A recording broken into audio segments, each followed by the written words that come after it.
মহান দাতা দয়ার দরিয়ান সবই ছেড়ে তওবা করে ফিরে আয় ইনসান সত্যের সাথে সঠিক পথে থাকো সর্বদা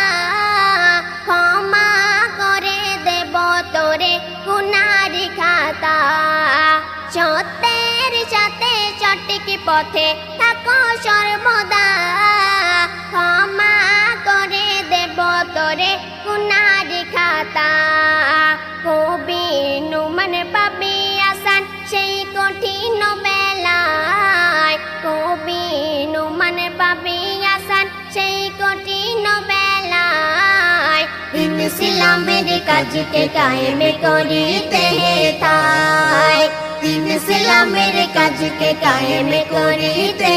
থাই।